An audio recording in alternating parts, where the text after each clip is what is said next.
Friends, आज हम बात कर रहे हैं ट्राइडेंट लिमिटेड की। ट्राइडेंट लिमिटेड से निकल कर आई है बहुत बड़ी खुशखबरी। क्या है ये खुशखबरी, इसको अच्छे से हम डिस्कस करेंगे और जानने की कोशिश करेंगे क्या इस गिरावट का हमें फायदा उठाना चाहिए, क्योंकि आज स्टॉक में गिरावट है तो क्या डिप में खरीदारी का मौका बन रहा है। दूसरी तरफ टेक्सटाइल सेक्टर को लेकर बहुत बड़ी 2-3 अपडेट है जिनको एक एक करके डिस्कस करेंगे और जानने की कोशिश करेंगे क्या यही मौका जब ट्राइडेंट में निवेश करें। जिस तरह से पिछले दिनों इस स्टॉक ने लोगों को मालामाल किया है, 6 रुपये का स्टॉक 70 तक चला गया, क्या फिर से वैसे ही दौड़ने को तैयार हो चुका है, क्योंकि पिछले कई समय से स्टॉक 50 रुपीज़ के आसपास था और आज तेजी के बावजूद भी स्टॉक में गिरावट हो रही है। क्या इस मौके का हमें फायदा उठाना चाहिए, क्या क्वार्टर 4 के बाद यहाँ पे भयंकर तेजी बनने वाली है, कैसे रह सकते हैं क्वार्टर 4 के नतीजे, सारी डिस्कस करेंगे वीडियो में ये बातें और आगे जानने की कोशिश करेंगे क्या इस गिरावट का हमें फायदा उठाना चाहिए।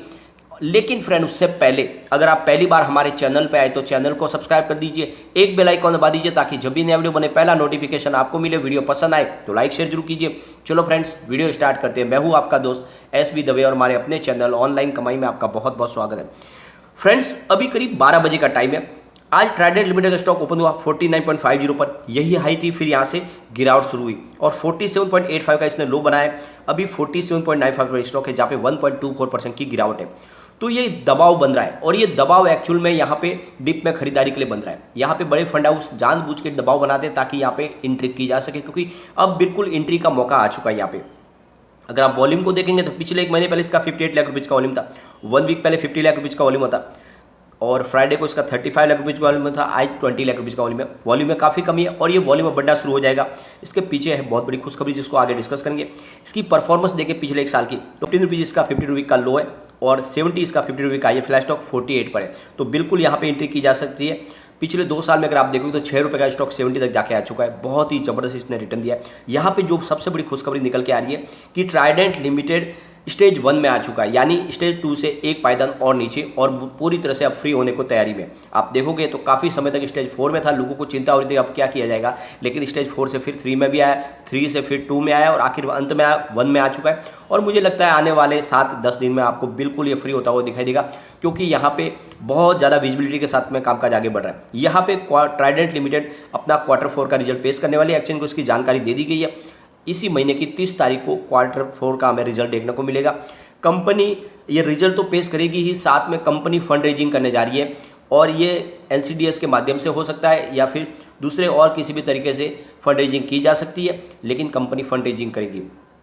और ये जो फंड रेजिंग कंपनी कर रही है इसके पीछे सबसे बड़ी वजह यह है कि कंपनी फिलहाल अपने कारोबार को आगे बढ़ाना चाहती है। जैसे आपको ये भी पता होगा कि गवर्नमेंट की तरफ से इनको पीएलआई स्कीम का बेनिफिट मिला है, सरकार ने इनकी एप्लीकेशन को मंजूर कर लिया, यानी गवर्नमेंट ने जो पीएलआई स्कीम लॉन्च की टेक्सटाइल सेक्टर को बढ़ावा देने के लिए, उसका फ़ायदा अब ट्राइडेंट को मिलेगा। तो ट्राइडेंट को वहाँ से बहुत सारी रकम मिलने वाली है और इसके साथ में अगर ये फंड रेजिंग करेंगे तो ये अपने कारोबार को और आगे बढ़ा पाएंगे। और जिस तरह से ट्राइडेंट लिमिटेड की अपेक्षा है कि वो पंजाब से निकलकर एमपी तक आए, अब वो उनकी जो आगे की जो रणनीति है वो है गुजरात, क्योंकि गुजरात एक हब है टेक्सटाइल सेक्टर का। जैसे कि आपको पता ही होगा सूरत टेक्सटाइल सेक्टर में बहुत बड़ा एक हब है, तो अब उनकी इच्छा है कि वो सूरत में और गुजरात में भी एंट्री कर ले। उन्होंने पहले ट्राई भी की थी, उन्होंने सिंटेक्स इंडस्ट्रीज का अधिग्रहण की कोशिश की थी, लेकिन वो नहीं कर पाए और सिंटेक्स इंडस्ट्रीज जो है रिलायंस इंडस्ट्रीज के हाथ में चली गई।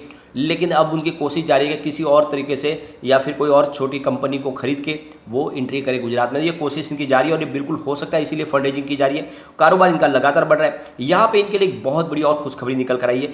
गवर्नमेंट ने कल सेंट्रल एक्साइज ड्यूटी कम कर दी है, यानी आप देखोगे तो पेट्रोल के ऊपर 8 रुपीज़ और डीजल के ऊपर 6 रुपीज़ कम हो गए। इसका सीधा फायदा मिलने वाला है ट्राइडेंट लिमिटेड को, क्योंकि आपको पता ही होगा कंपनी में जो रॉ मटेरियल आता है उसके बाद में जो कंपनी से जो फिनिश प्रोडक्ट बनते हैं उसको डिलीवर करने तक बहुत बार ट्रांसपोर्टेशन की जरूरत पड़ती है और ऐसे में जब डीजल की प्राइस बढ़ जाती है तो उसका सीधा असर उसके कॉस्टिंग के ऊपर पड़ता है, क्योंकि हर चीज़ महंगी हो जाती है। और अगर ये एक्साइज ड्यूटी की वजह से इसकी पेट्रोल डीजल की प्राइस कम होगी तो सीधा फायदा मिलने वाला है कि इनकी जो इनपुट कॉस्ट है वो कम हो जाएगी, तो इनको बहुत सारा बेनिफिट मिलने वाला है। इनके जो प्रोडक्ट फिनिश होंगे उसकी प्राइस कम होगी तो ये आराम से उसको सस्ते में बेच पाएंगे। और यही सबसे बड़ी तकलीफ थी, क्योंकि पिछले दिनों कॉटन की प्राइस भी बहुत ज़्यादा बढ़ गई थी, जिस वजह से इनको कारोबार करने में बहुत ज़्यादा मुश्किल हो रही थी। तो ऐसे में ये बहुत बड़ी राहत है सरकार की तरफ से और इसका फ़ायदा टेक्सटाइल सेक्टर को बहुत मिलने वाला है। यहाँ पे अगर आप देखोगे तो यहाँ पे पीएलआई स्कीम की वजह से यहाँ पे इंडिया के अंदर बहुत सारी कंपनीज को बेनिफिट मिलने वाला है। अब यहाँ पे अगर आप सबसे बड़ी बात है कि टेक्सटाइल इंडस्ट्रीज़ के अंदर ट्राइडेंट का एक बहुत बड़ा स्थान है, क्योंकि ये एक्सपोर्ट में एक बहुत बड़ी मजबूत कंपनी है। कम से कम इनकी 100 कंट्रीज़ के अंदर इसका एक्सपोर्ट का बिजनेस है और 6 कॉन्टिनेंट्स के अंदर। तो आप देखोगे विश्व के अंदर हर जगह पे प्रेजेंस है ट्राइडेंट लिमिटेड की, और इनके प्रोडक्ट की डिमांड बहुत अच्छी है क्योंकि इनके जो प्रोडक्ट है वो बहुत ही उम्दा क्वालिटी के, और इस वजह से यहाँ पे हाथों हाथ लिए जाते हैं एक्सपोर्ट के लिए। अब यहाँ पे देखोगे तो एक और बड़ी खुशखबरी निकल कर आ रही है ट्राइडेंट के लिए। चाइना धीरे धीरे जो एक्सपोर्ट का जो अपना बिजनेस का जो जमीन था वो कम होता जा रहा है उसका। यहाँ भी जो यूरोप कंट्रीज या फिर यूएस की चाइना से अब वो कारोबार करते हैं, वो चाइना से धीरे धीरे उनका कारोबार बंद हो रहा है, चाइना से कोई भी कारोबार करना पसंद नहीं कर रहे। ऐसे में इंडिया के लिए मौके निकल कर आ गए। लेकिन यहाँ पे अभी थोड़ी सी जो प्रॉब्लम है वो है यहाँ पे जो हमारी जो बिजली है उसकी कॉस्ट ज़्यादा है, साथ में यहाँ पे लेबर कॉस्ट ज़्यादा है। इस वजह से बांग्लादेश और वियतनाम से अभी कंपटीशन करने में मुश्किल हो रही है। लेकिन आने वाले समय में यहाँ पे भी कुछ रास्ते अपनाए जाएंगे, गवर्नमेंट की तरफ से राहत दी जा रही है। तो आने वाले समय में इंडिया टेक्सटाइल हब बनकर उभरेगा और बहुत सारी कंट्रीज़ के साथ फ्री ट्रेड भी इंडिया कर रहा है। तो आप समझ लो कि आने वाले समय में गोल्डन अपॉर्चुनिटी शुरू होने वाली है इन टेक्सटाइल सेक्टर के लिए, और आपको बेनिफिट मिलने वाला सीधा टेक्सटाइल सेक्टर के लिए। यहाँ पे एक बुरी खबर भी निकल कर आई है। पानीपत इन टेक्सटाइल इंडस्ट्री जो उनको रसिया यूक्रेन की वजह से बहुत ज़्यादा लॉस हो गया है, और दूसरी तरफ जो कॉटन की प्राइस बढ़ी है, इस वजह से जो उनका जो बिजनेस था उसमें बहुत ही ज़बरदस्त गिरावट हुई है।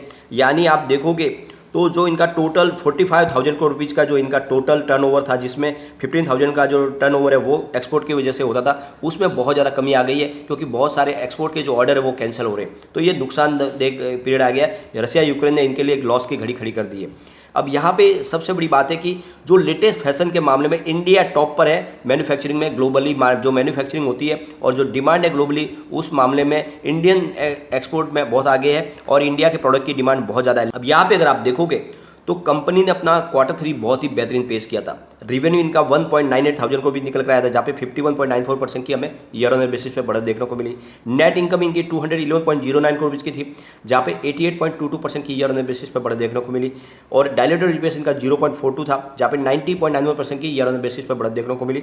और नेट प्रॉफिट मार्जिन इनका 10.66% था, जहाँ पे 23.81% की ईयर ऑन ईयर बेसिस पे बढ़त देखने को मिली। तो आप देखोगे कि Q3 बहुत ही बेहतरीन पेश किया था और Q4 इससे भी शानदार हो सकता है। अगर आप इनके रेवेन्यू को देखोगे तो लगातार बढ़ रहा है, ये बहुत ही बड़ा एक पॉजिटिव ट्रिगर है। दिसंबर 2020 में इनको 1303 करोड़ रुपीज़ का रेवेन्यू मिला था, जो मार्च में बढ़कर 1345 करोड़ रुपये तक पहुंचा, और जून 2021 में 1482 करोड़ रुपये तक पहुंचा।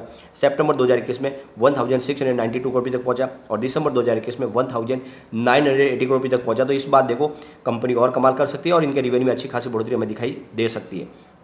यहाँ पे अगर आप देखोगे इनके प्रॉफिट को, तो दिसंबर 2020 में 112 करोड़ रुपीज़ का प्रॉफिट था, मार्च में 76.45 करोड़ रुपीज़ का प्रॉफिट, जून 2021 में 207 करोड़ रुपीज़ का प्रॉफिट, सितंबर में 235 करोड़ रुपीज़ का प्रॉफिट, और दिसंबर 2021 में 211 करोड़ रुपीज़ का प्रॉफिट। तो पिछले दिसंबर से दिसंबर में देखोगे तो लगभग प्रॉफिट दुगना हो गया है, और इसीलिए कहते हैं कि इसमें आपको निवेश करना चाहिए। यहाँ पे FI भी लगातार इसमें होल्डिंग को बढ़ा रहे।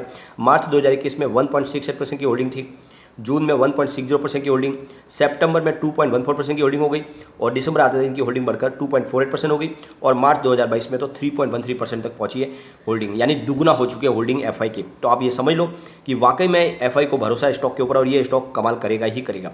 यहाँ पे कम्युनिटी सेंटर भी स्टॉक के साथ बना हुआ है। 79% बाई की कॉल है, 7% सेल की कॉल है, 14% होल्ड की कॉल है। इसका मतलब 100 में से 93% लोग इसको लेना पसंद कर रहे हैं। अभी एक बार इसके पिवट लेवल को भी चेक कर लेते हैं, तो यहाँ से गिरावट होती है तो 50.07 का सपोर्ट है जो ऑलरेडी टूट चुका है। सेकंड सपोर्ट 47.98 का है, वो भी टूटा है, यानी वीकनेस तो जारी है। लेकिन 44.32 का तीसरा सपोर्ट है, इसके नीचे जाने की संभावना कम है, और ये डिप में खरीदारी का मौका है, क्योंकि यहाँ पे जानबूझ के बड़े फंड हाउस के द्वारा एक सेलिंग प्रेशर बनाया जाता ताकि डिप में खरीदारी कर सके।